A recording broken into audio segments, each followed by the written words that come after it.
Está começando o Sindicato em Ação, um programa da TV Urbana em parceria com a TV Sindifisco RS.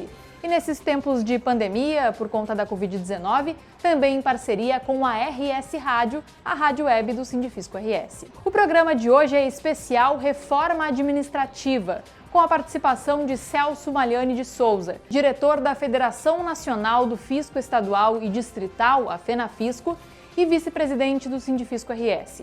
Antes de começar o programa, acesse o YouTube do Sindicato em Ação e da RS Rádio, curte, comenta e te inscreve no nosso canal. Um ótimo programa e até já! Já trago aqui o Celso Magliani com essa informação aí em primeira mão, Celso que tem acompanhado a política diariamente. Bem-vindo, Celso. Então, boa tarde a todos, né? Saudar aos ouvintes, saudar os que acompanham o nosso programa, saudar o nosso amigo e colega jornalista Wilson Romero, que é um grande lutador dos interesses do serviço público e da sociedade, né? Que é um defensor inconteste das questões de interesse público, né? Muito respeito pelo trabalho do Wilson e pelo conhecimento técnico no nível de informação que ele tem. Mas, assim, saudando vocês, quero dizer que antes de falar em reforma administrativa, que é um assunto que já está bastante trabalhado, eu queria trazer uma reflexão sobre o momento político. E acho que até a presença do Wilson é importante, porque o Wilson tem uma vivência bastante equilibrada. Estou tentando arrumar o meu óculos aqui, acho que agora arrumei. Equilibrada dessa questão e crítica. Então, o Wilson querendo mandar uma ajuda aí sempre é muito bom. Mas eu quero dizer a vocês assim, pessoal, que houveram as eleições no comando da Casa Legislativa e dentro do previsível, né, aqueles líderes candidatos apoiados pelo governo tiveram sucesso no pleito. Não por acaso, na Câmara Federal em especial, onde eu analiso a eleição da Câmara Federal como, digamos assim, um pouco menos orgânica do que a eleição do Senado. Eu acho que esse termo define bem, né? Nós tivemos uma eleição mais orgânica no Senado do que na Câmara, né? Então, dizem por aí, a boca pequena, e eu não arriscaria questionar se é verdade ou não, que a eleição da Câmara teve um custo para a sociedade em termos de distribuição de verbas, né, para parlamentares que pudessem eventualmente apoiar suas bases com essas verbas. É uma praxe que eu arrisco pensar que é algum absurdo, porque nós tivemos aí milhares de promessas que isso não aconteceria. Entretanto, parece que foi o grande motor da eleição de uma liderança forte, como o Arthur Lira, uma liderança nacional, reconhecida nacionalmente. Vocês devem saber melhor do que eu sobre isso, né? Mas a verdade é que o Arthur Lira é o presidente da Câmara, me parece que eleito somente pelo apoio de Bolsonaro, sem o apoio de Bolsonaro não se elegeria, né? E nós agora vamos ter que viver com essa realidade. Bolsonaro, governante, tomou o passo certo. O governante tem que ter lideranças lhe apoiando no Congresso. Ele deu o passo certo. Evidente que essas lideranças têm um futuro político breve a defender, né? Que com muitas, digamos assim, carregando muitos recursos para a sua base ajuda bastante, mas dependendo da manobra que for feita, pode haver um prejuízo eleitoral bastante grande para eles, né? No Senado, nós tivemos a eleição do senador Rodrigo Pacheco, que é do DEM de Minas Gerais. Uma eleição mais orgânica, com apoio da oposição, inclusive, com apoio do governo, com apoio de todos. A senadora Simone Tebet concorreu com ele, teve uma votação expressiva, mas, obviamente, não era uma votação concorrente devido ao conjunto, né, de apoios que o senador Rodrigo conseguiu. Queria te fazer uma pergunta só para a questão de mérito, vamos dizer assim. Quando tu falas em forma mais orgânica para os nossos ouvintes que não estão acostumados com esse linguajar, seria a mesma coisa que nas redes sociais, por exemplo, quando a gente faz uma divulgação de forma orgânica, é aquilo que a gente coloca ali nas redes sociais e vai geral, vai automático. E fora o orgânico, o que é? O patrocinado. Seria isso também. Vamos dizer assim. Eu vou chamar impulsionado, né? Impulsionar tem diversas formas de impulsionar. Eu te diria que foi mais impulsionado pelos apoiadores. Acho que é isso, né? Então, o que nós temos aí? Agora tem que haver um ajuste de correlação de forças na Câmara, porque agora está assim. Não, em princípio, o governo fez a lição de casa, buscou a relação com o comando da Câmara, que juram sempre os parlamentares que a Câmara tem absoluta independência, né, que o deputado presidente ter sido colocado lá com o apoio definidor do presidente da República não vai fazer diferença nenhuma. Né? Como eu estou esperando Papai Noel aqui na Páscoa. Né? Então, vocês imaginem que Papai Noel no Natal já é uma dificuldade, agora vocês imaginem na Páscoa. E assim vai. Né? As matérias da Câmara obedecerão à autonomia da Câmara. Né? Só que existe uma correlação de forças dentro da Câmara determinada pelos blocos partidários, pelas frentes, né, pelas lideranças e por aqueles que comandam as comissões. Por exemplo, havia um interesse e houve uma indicação para colocar a deputada Bia Kicis na CCJ. Está tendo problema. A deputada Bia Kicis, ela, digamos assim, que ela não conquistou muitas parcerias e, em princípio, não deixou exemplos enormes de libadas condutas adotadas para que lhe credencie para chefiar a Comissão de Constituição e Justiça, né? Presidir a Comissão de Constituição e Justiça. Então, o que acontece? Definidas as chefias dessas comissões, por exemplo, o presidente da Câmara, esse eleito com o incentivo do presidente da República, na terça-feira ele teve um ato político grandioso, ele encaminhou esse texto muito ruim da reforma administrativa, porque o texto da reforma administrativa ele não é só um ato político desvairado, ele é um texto muito ruim, né? Ele é um texto tecnicamente inaceitável. Então o presidente Arthur Lira disse, agora as coisas vão andar, encaminhou para a CCJ, que não tem presidente, que não tem rito definido nesse momento, em função da pandemia, né? Então não se tem definido se haverá o rito, se o rito será tratado presencialmente, como é que vão fazer isso, mas ele botou na CCJ, largou no protocolo.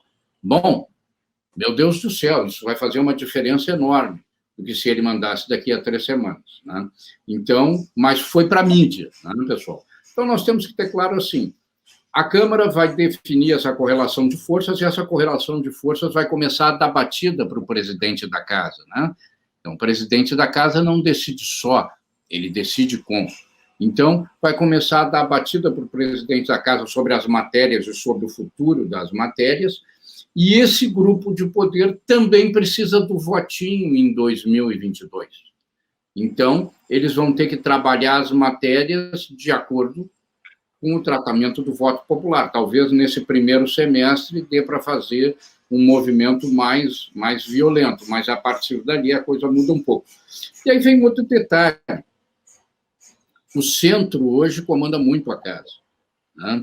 E o centro, obviamente, como já ouvimos dizer, ao apoiar as medidas mais duras do governo, ele sofre um desgaste político enorme. Vocês já ouviram esse discurso de alguns deputados. Sofrendo esse desgaste político, eles precisam recompensar a base para equilibrar o poder de voto. Recompensar a base é conseguir reformas, pontes novas, asfaltos, movimentar o emprego na região, o empresariado, e isso se faz com emendas, né? Então, agora vem o próximo passo. Agora vai haver um custo político e esse custo político terá que ser compensado com emendas, né? Isto, o Wilson está colocando ali que as emendas terão cumprimento impositivo, mas aquelas emendas que vão atender a ônus políticos maiores que os parlamentares sofreram por apoiar medidas amargas, aquelas emendas são liberadas antes, viu, Wilson? Bem antes, né?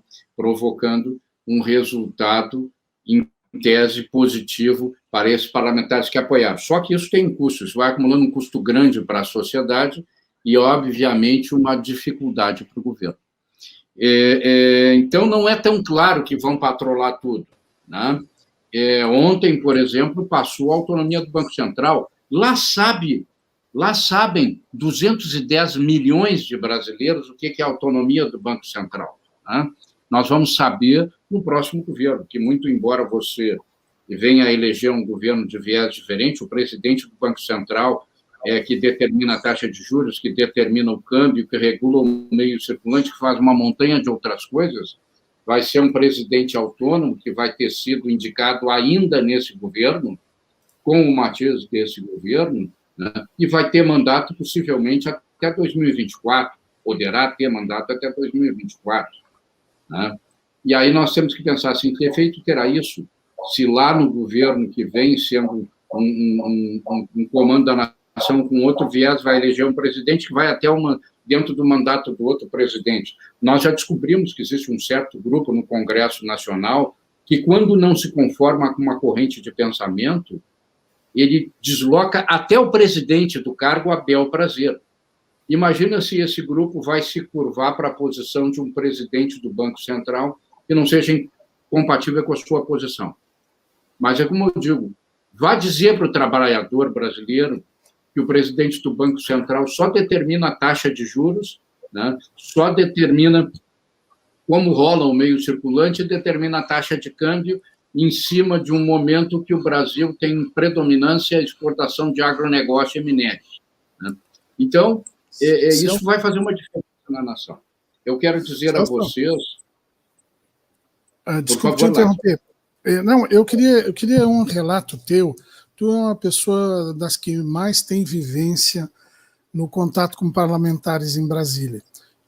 Tu, Romero, que está nos acompanhando, e outros tantos líderes sindicais do servidor público, são dessas pessoas que mantêm um convívio com esses parlamentares e que podem nos dizer os ânimos, como tu estás nos contando, o ânimo desse pessoal. Nos últimos dias, tu teve algum contato com algum desses parlamentares, depois que foi eleita as novas presidências das casas?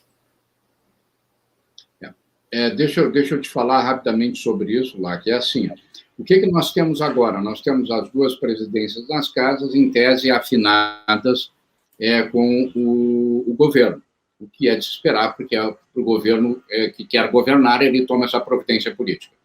O senador Rodrigo Pacheco tem características muito próprias, então, e como disse, se elegeu com o apoio de todos os segmentos, então ele deve ter uma posição bem mais autônoma nessa questão, né? Então, tivemos reunidos ontem com o senador Rodrigo Pacheco, nos recebeu, e ele dá bom tom no processo, né? Ele entende que agora a prioridade é o Plano Mais Brasil, né, que, de certa forma, através das PECs emergenciais, a 186, 187 e 188, entenda, a 186 com fins fiscais, né, que está muito focada em regular o custo da máquina pública e desarticular esse custo, propondo redução de vencimentos de servidores, com concomitante redução de jornada e gatilhos para congelamento dos vencimentos,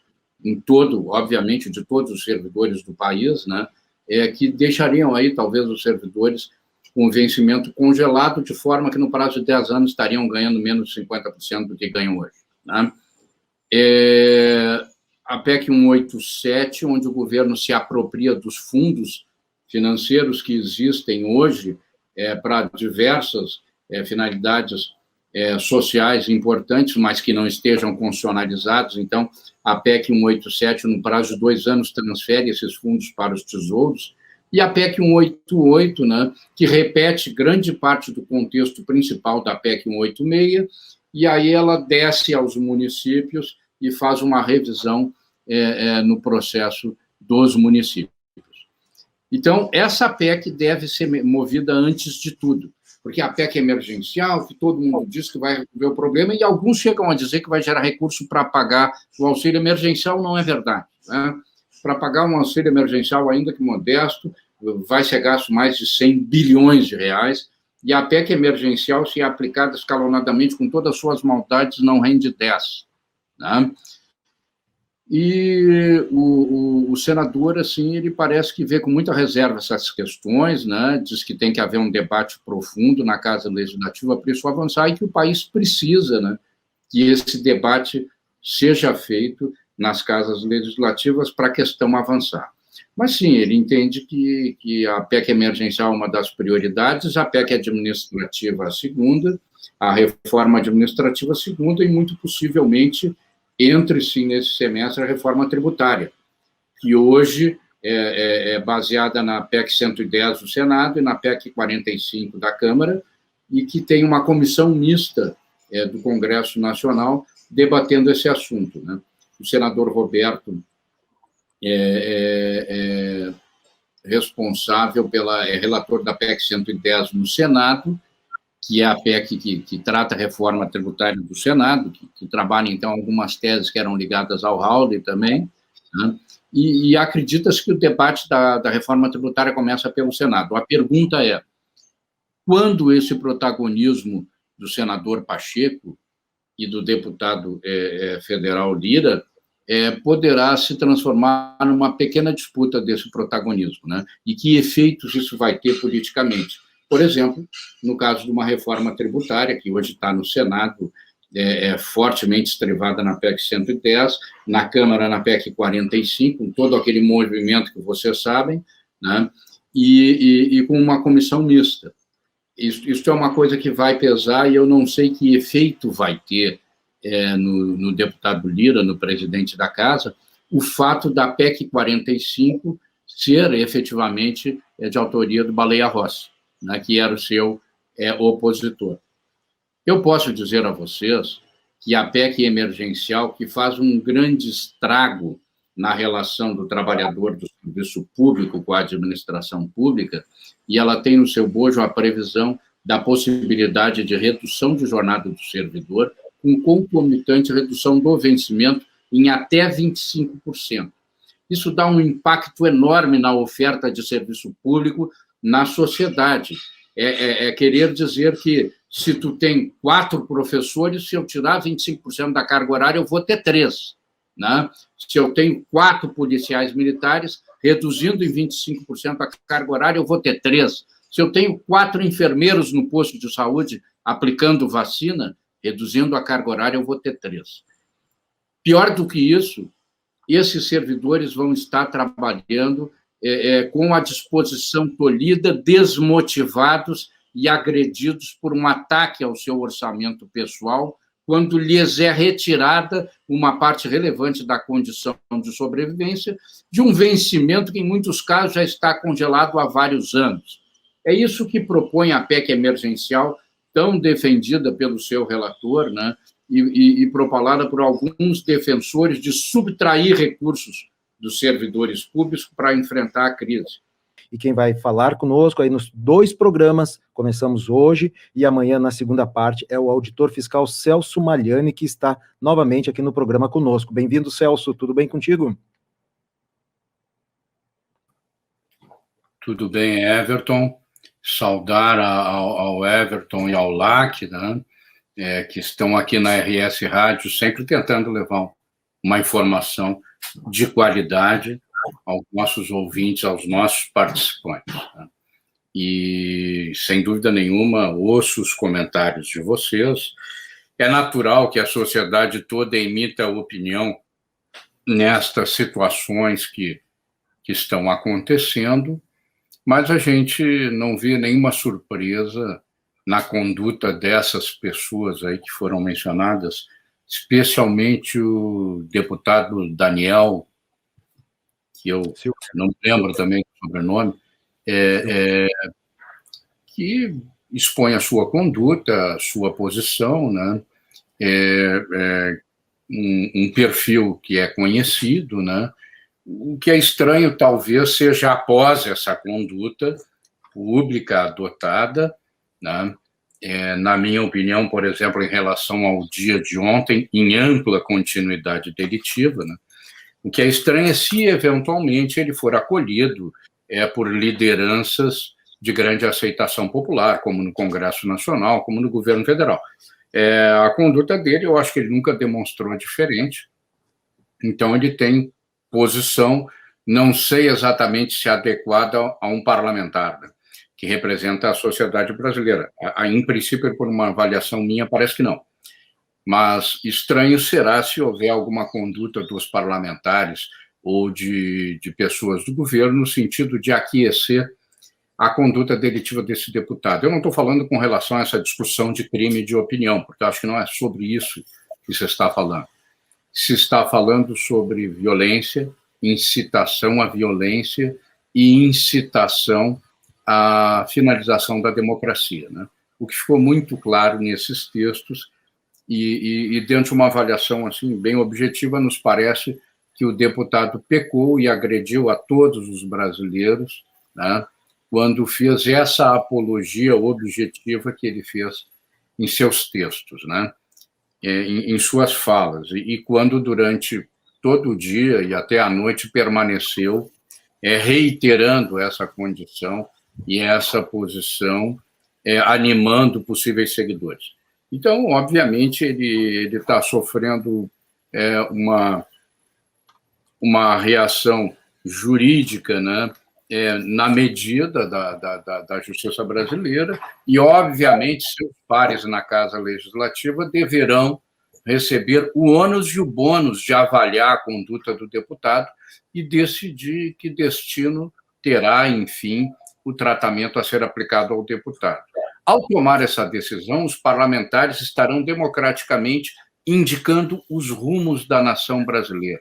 Parlamentares envolvidos, governantes envolvidos, ao se posicionarem na decisão sobre a conduta deste parlamentar, estarão sinalizando os rumos que indicam para a nação brasileira. A gente espera que sejam os melhores e mais democráticos possíveis. Sim, diga. Te convidando, desculpa, eu pensei que tu estava encerrando, mas te convidando já para a gente entrar na nossa pauta. Antes, eu só queria mandar um abraço aqui para o Vicente Busatti, a Erismar Tavares da Silva, Simval Rocha, Madalena em Porto Belo, Ari Loveira, que estão nos acompanhando através do YouTube, e também aos demais ouvintes da RS Rádio que nos acompanham através do aplicativo e também do Facebook, mesmo que não tenham comentado aqui. Quando não comenta, a gente não vê, mas se comentar, a gente manda um abraço aqui no início do programa. Celso, para a gente entrar nesta pauta aí que já abrimos o bate-papo contigo no dia 11 aí de fevereiro, a reforma administrativa. Segundo o ministro da Economia, o Paulo Guedes, que obviamente defende o projeto de reforma enviado pelo governo, né, a PEC 32 de 2020, a percepção, abre aspas, a percepção do cidadão é de que o Estado custa muito, mas entrega pouco.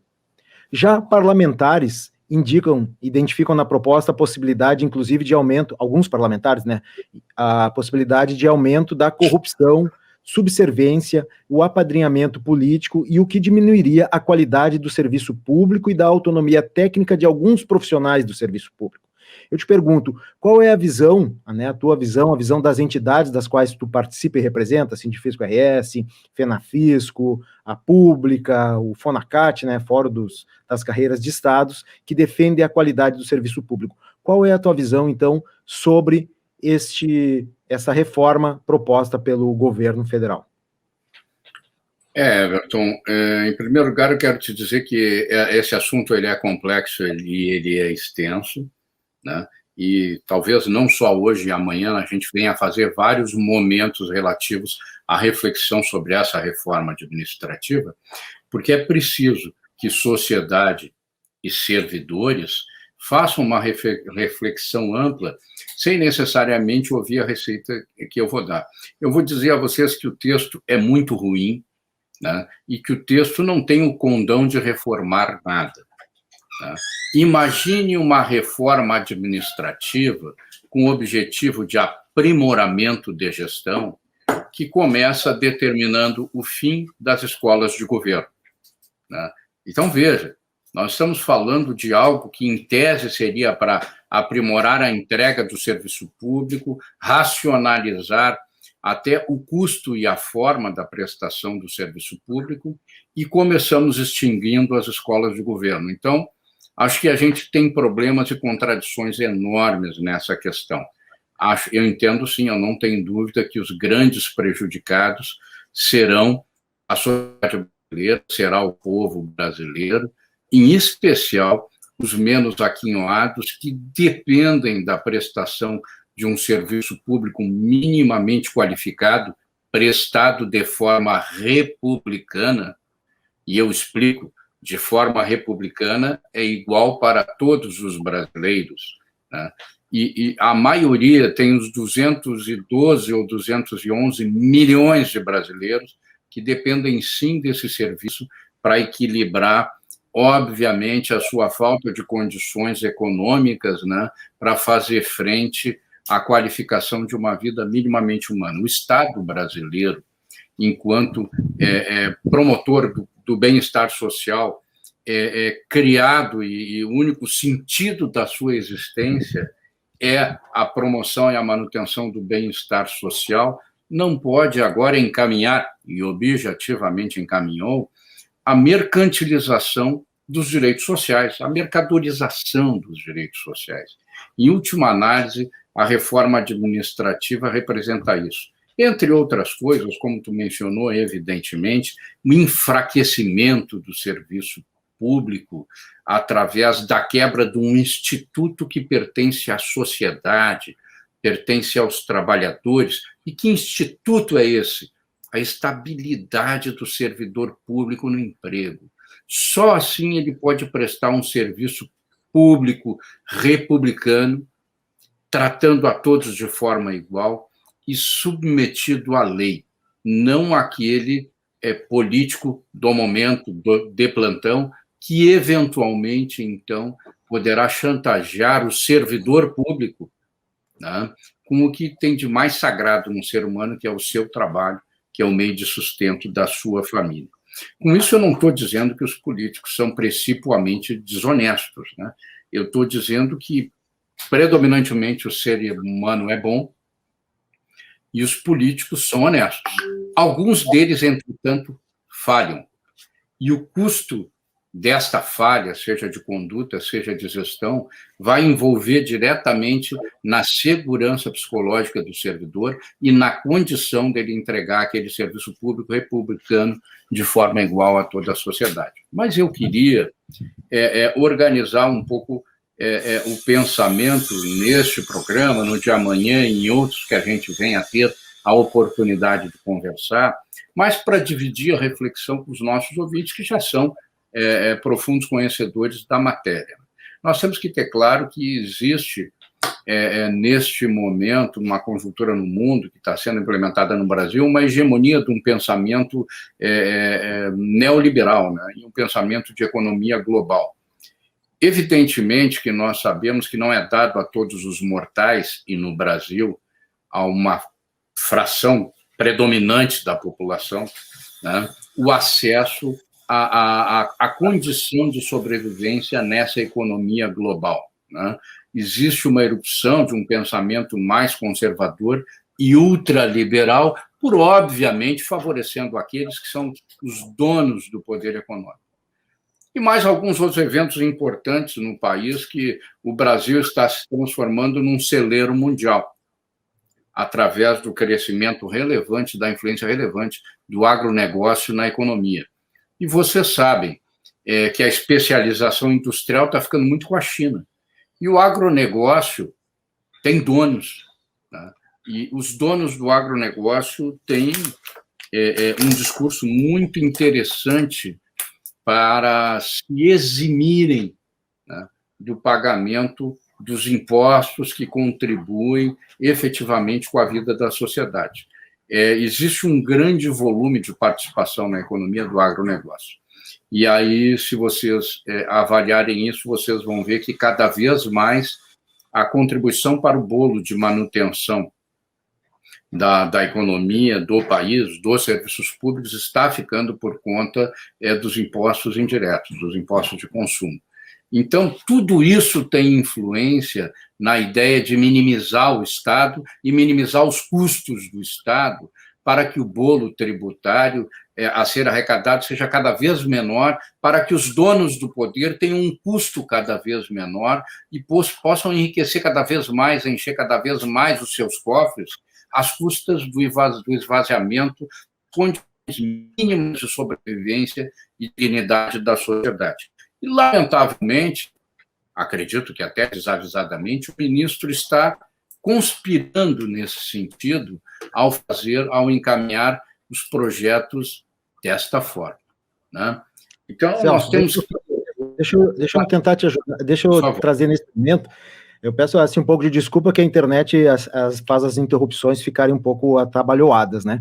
Mas eu queria trazer dessa informação que tu trouxe eu fiz uma participação uma gravação para o programa Conversa de Jornalista, que vai ao ar, né, da Associação Rio Grandense de Imprensa, e que vai ao ar há mais de 20 anos aqui na rádio da Universidade Federal do Rio Grande do Sul, e passará agora a fazer parte da RS Rádio, sempre nos domingos ao meio-dia. Então, a partir do próximo domingo ao meio-dia, o programa Conversa de Jornalista. Nessa participação que eu fiz a convite do jornalista Wilson Romero, Celso, eu levo a informação para lá, que foi divulgada pelo site de negócio, uma plataforma de negócio chamada Empresômetro, que o setor do agronegócio, de agroquímicos principalmente, movimentou 101,7 bilhões de reais no ano passado e cresceu 8,77% em relação a 2019. Um crescimento muito grande, uma movimentação bilionária e um setor que, como o próprio Vicente Busatti sempre comenta aqui conosco, contribui muito pouco ou quase nada. Segundo levantamentos, quase 10 bilhões de reais deixaram de entrar nos cofres públicos de estados e municípios, principalmente em função das isenções fiscais aí e outras diminuições principalmente do ICMS. Só queria trazer essa contribuição para mostrar exatamente em cima do que tu estava falando. É preciso ter claro que esse setor químico do agronegócio, mais especificamente falando do setor de veneno, né, ele aumenta e muito a conta do SUS, viu, pessoal? Não vamos nos enganar, né? Ele põe um custo enorme na conta do SUS para que os impostos indiretos gerem recursos para pagar. Alguma parcela do imposto de renda, alguma parcela impostos sobre propriedade e outros impostos, mas no mais dos casos é isso. Mas o que quero dizer a vocês é que a reforma administrativa começa por um ponto que as pessoas tenderam assim, a não dar muita atenção, né? Que é efetivamente a questão da alteração do caput do artigo 37 da Constituição Federal, que trata dos princípios de administração pública. Entenda, os princípios de administração pública são aqueles que regem no país como se conduzirá a administração pública. E aí a proposta da reforma administrativa inseriu lá alguns princípios. Então, ele diz que a administração pública, direta e indireta, quaisquer dos poderes da União, dos Estados, do Distrito Federal e dos municípios, obedecerá aos princípios da legalidade, que todos vocês já conhecem, agir com base na lei, da impessoalidade, enfim, todo mundo conhece, e aí ao lado ele põe o princípio da imparcialidade. Bom, o que é impessoal deve ser imparcial. Tá bom, é mais do mesmo, mas está lá no texto. Do lado, ele fala em moralidade e publicidade. E depois da publicidade, ele insere a transparência. Transparência ao lado de publicidade é um fortalecimento de um dos princípios. Alguns poderão dizer que é mais do mesmo. Ele junta aí inovação, responsabilidade, unidade, coordenação e boa governança pública. E eficiência. Eu estou a dizer para vocês que eu acho excelente a qualificação desses princípios, talvez tenha sido um pouco prolixo e talvez tenha se falado um pouco demais do mesmo. Mas, ao final de tudo, ele diz eficiência e subsidiariedade. Princípio da subsidiariedade. O que seria, né, esse princípio da subsidiariedade? É o princípio através do qual consta daí na Constituição Federal, no caput do artigo 37, caso seja aprovado com esse texto, é o princípio através do qual o Estado brasileiro, lato sensu, só deve e pode agir subsidiariamente à iniciativa privada. Aqui começa a grande mudança.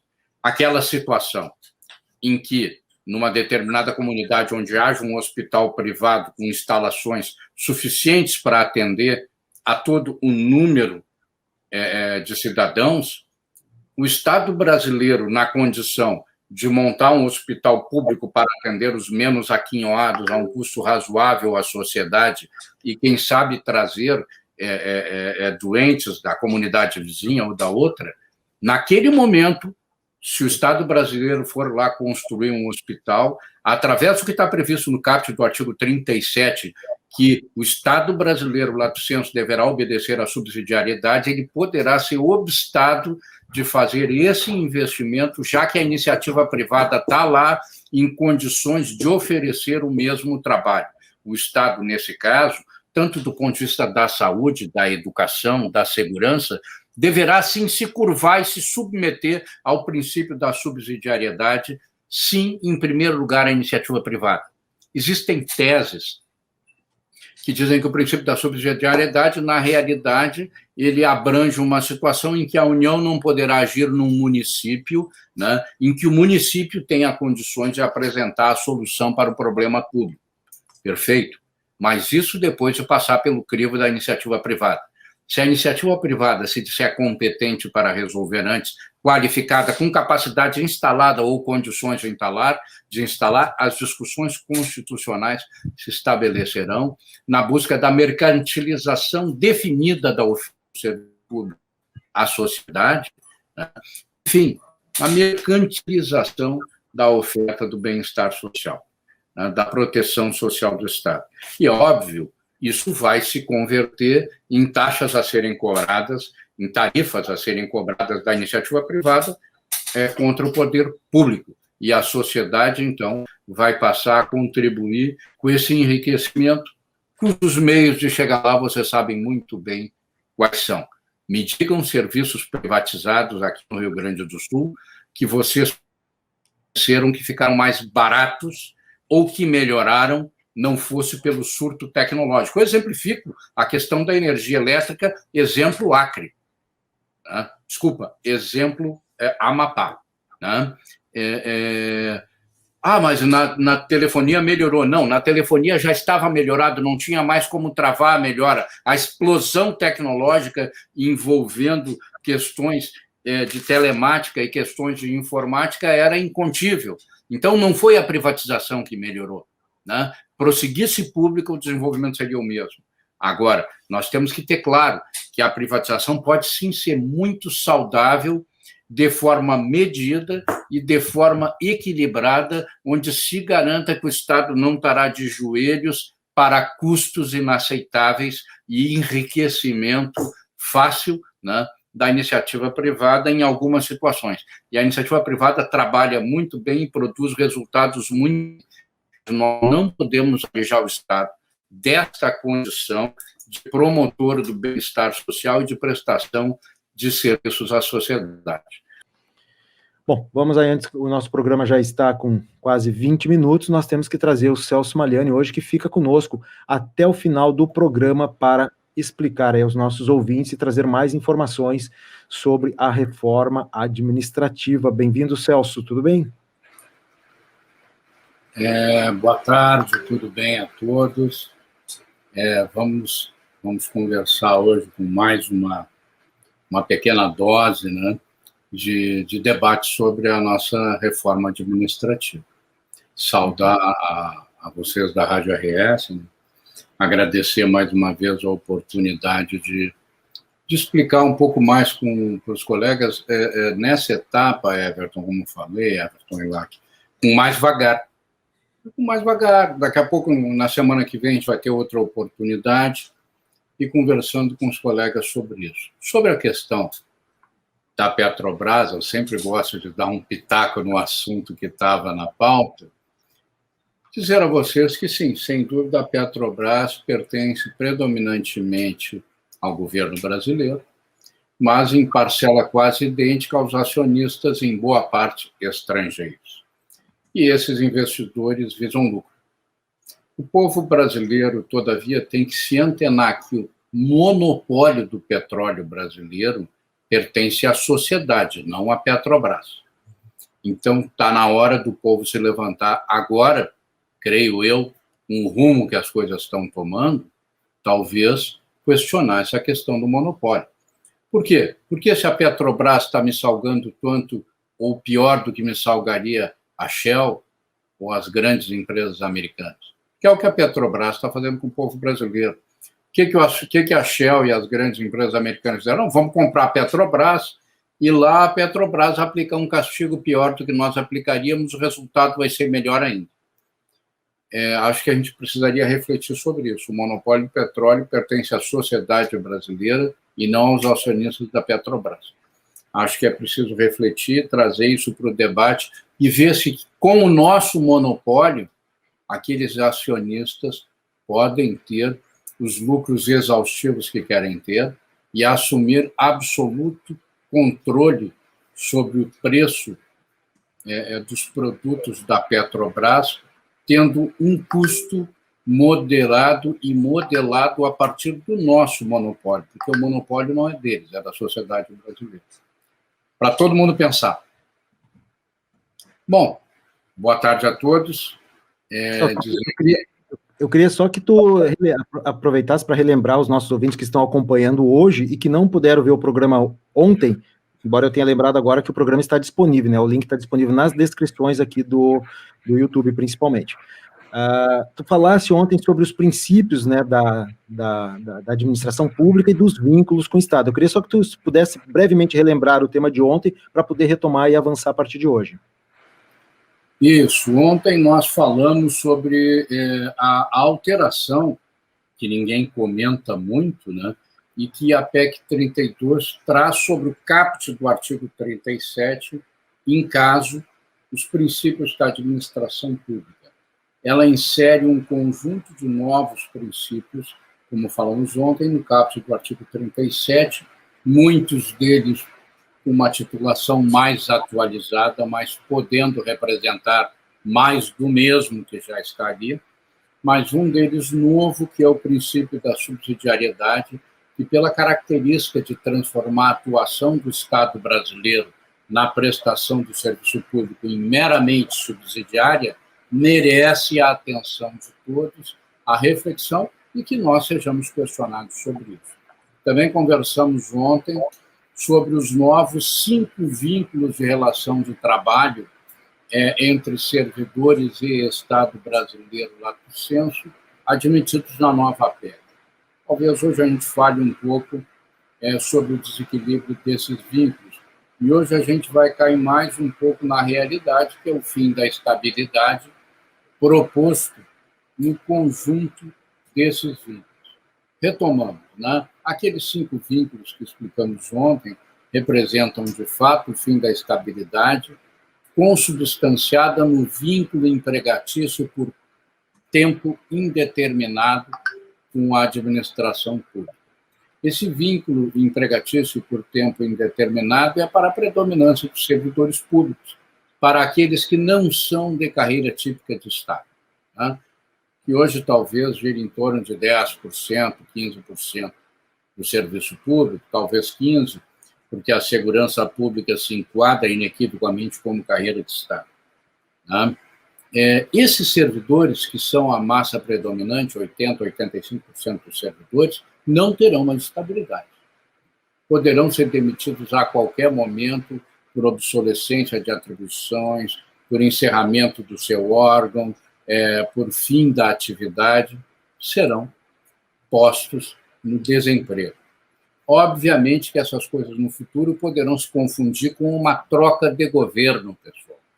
Nós temos que ter muito claro que essa proposta de quebra à estabilidade contida na PEC 32 é inadmissível, a sociedade não poderá calar para isso, porque a estabilidade pertence à sociedade.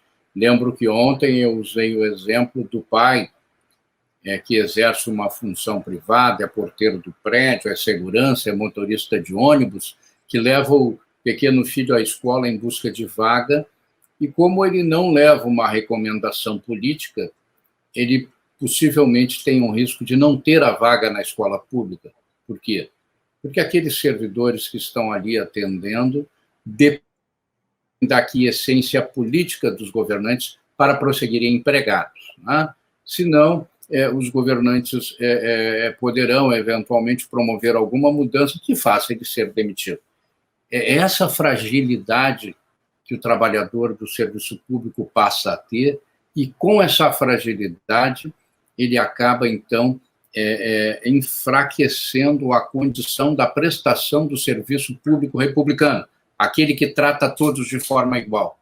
E, nesse caso, aquele trabalhador que busca a prestação do serviço público qualificada e republicana será prejudicado pela falta de encaminhamento político, já que os políticos terão todo o poder sobre a vida de emprego do servidor. Pessoal, aí tem uma coisa muito nova aqui prevista na PEC 32, né, que na realidade não é nova coisa nenhuma, que é a avaliação de desempenho, né? Está tida na PEC 32, na reforma administrativa, a avaliação de desempenho como um único mecanismo de evolução funcional. Não existirá outro mecanismo, né? Bom, mas hoje a gente tem um mecanismo de antiguidade, porque o sujeito dedicando a sua vida economicamente ativa ao serviço público, a perspectiva dele conseguir ter alguma progressão para a velhice é de grande importância e se dá pelo transcurso do tempo. Pois bem, a reforma administrativa parte do princípio que qualquer progressão está necessariamente vinculada à avaliação de desempenho com uma série de quesitos, como crescimento profissional, capacidade de transmissão de conhecimento, uma montanha de quesitos. Esquece apenas que o servidor público terá qualidade de desempenho diretamente como consequência do investimento público na prestação e qualificação do serviço público e qualificação do servidor.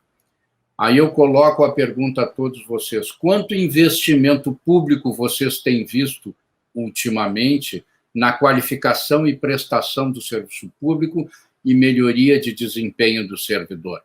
Essa é uma resposta que todos nós, porque são coisas simples. Não, a avaliação de desempenho tem que ter mesmo, porque esses vagabundos... Pois é, pessoal.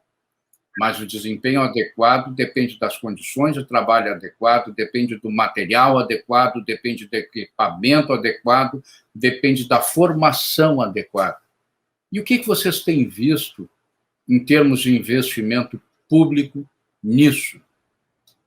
Eu queria lembrar vocês que essa mesma proposta de reforma administrativa determina o fechamento das escolas de governo.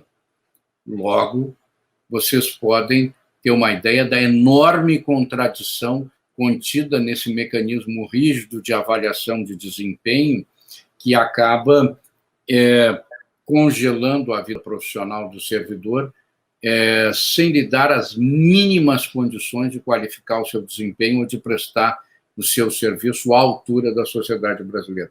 Então, acho que é uma situação muito delicada, acho que tem que ser pensado nesse momento, porque é uma armadilha contra o tomador de serviço e contra o prestador de serviço. Nós teremos ainda, apregoado pela reforma administrativa, a redefinição das formas de remuneração. Isso ninguém sabe ao certo como vai ser, porque ele vai ser numa segunda onda de leis complementares, mas ele está previsto, então, conceitualmente, no pacote da PEC 32 da reforma administrativa. O mesmo pacote, ele amplia a atuação e o poder do Poder Executivo, parece que é no artigo 84, né, sobre a administração pública. Nós chamamos de superpoderes do presidente da República e do chefe do Executivo, das administrações dos demais níveis de governo. Ele poderá mexer no desenho da administração pública, extinguir órgãos, entidades, ministérios, secretarias, o que é feito hoje, autarquias, fundações, o que é feito hoje através de lei, na proposta passa para a mão do Poder Executivo, né? Sem passar pelo Legislativo, sem passar por aqueles que buscam o voto da sociedade para ir lá, em tese, dar a opinião da sociedade nessas situações. Nesse ponto eu queria te perguntar uma coisa, mas se a proposta for aprovada, quem estará aprovando são esses representantes da sociedade que estão no Legislativo, os deputados. Veja, e que a tua observação é extremamente correta, só que nós temos que ter claro que essa proposta, uma vez aprovada em nível nacional e aprovada dentro de uma estrutura política de votação, onde eu tenho minoria, centro e outras questões, e tem outros mecanismos de convencimento ideológico. Gostou da expressão? Mecanismos de convencimento ideológico que acabam aprovando essas matérias sem representar necessariamente a opinião dos milhares de representantes da sociedade pelo país afora. Uma distorção grave, né? Esta é uma questão para ser tratada num nível muito mais debatido no país e para ser respeitada a autonomia das unidades da federação. Na maioria dos casos, é o que eu tenho defendido nas propostas de substitutivos que estão sendo preparadas. Cada estado que se encontre com seu povo, com seu servidor, com seus representantes, para estabelecer a qualidade do serviço público e a qualificação desse serviço que será entregue à sociedade. Nós não podemos decidir isso num sultanato que acaba se transformando em algo distante, né, das decisões locais. A criação de órgãos ou entidades de transformação que implique aumento de despesa, só para vocês entenderem a força do poder, não importa que implique aumento da qualidade da prestação do serviço público para a sociedade, mas se implica aumento de despesa, aí sim tem que submeter ao Legislativo, né? Mas se implica desmonte da máquina, não, aí siga-se em frente. Então, com isso, pessoal, com essa repetição de informações, eu queria, assim, colocar ao grupo a importância, né, de que se tenha claro que a reforma representa o fim da estabilidade para o serviço público. Por que o fim da estabilidade? Porque nós estamos excetuando, nesse momento, aqueles servidores de carreiras de Estado. Sabem aqueles que serão definidos em lei complementar depois que a PEC for aprovada. Porque hoje nós temos uma noção do que seria um conceito lato sensu de servidor de carreira de Estado. O que não quer dizer que seja isso, porque a lei complementar dirá após a aprovação da PEC.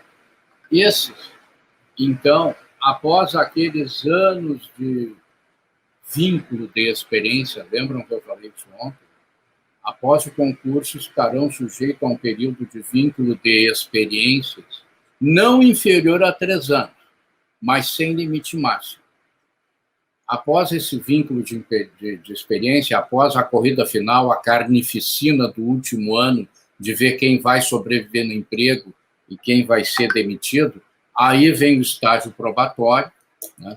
E depois do estágio probatório, eles poderão ter estabilidade, né? Mas também poderão ser desligados por avaliação de desempenho insuficiente.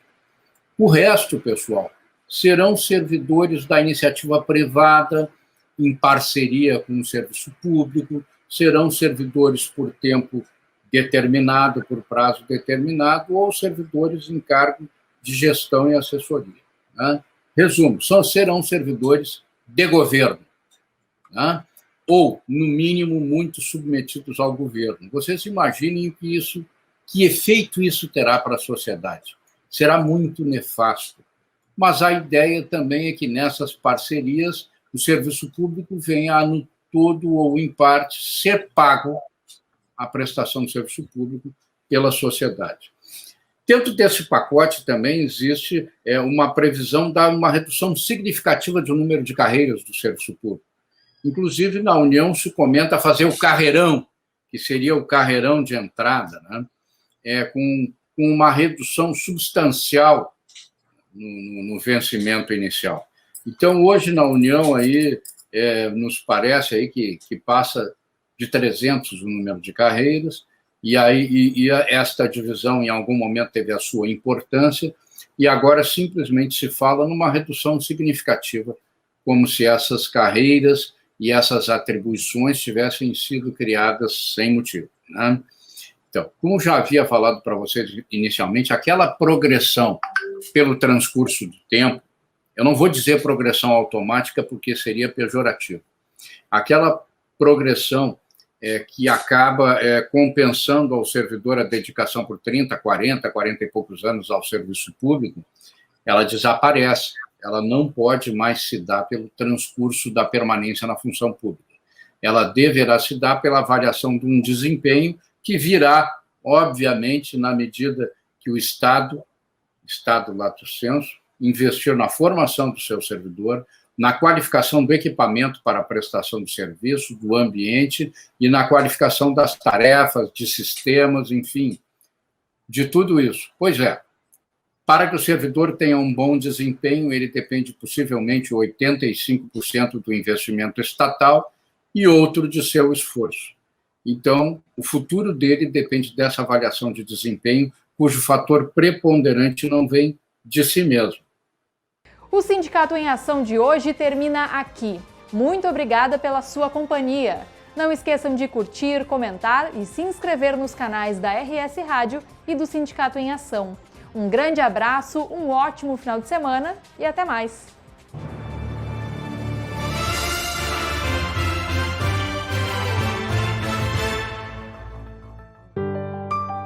Eu já vi tanta coisa nessa vida. Nasci em 1928. Um ano depois, estourou a terrível crise de 29. Só que eu sou gaúcho e não me abalo por qualquer coisa. Eu sigo em frente.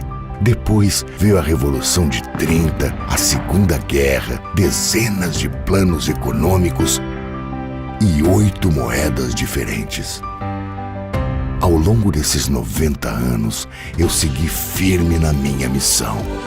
Inovar sempre para apoiar o desenvolvimento da nossa gente. Eu já vi tanta coisa nessa vida. E é por isso que eu digo, não existe desafio no mundo capaz de dobrar o povo do Rio Grande. Banrisul, 90 anos de uma grande história.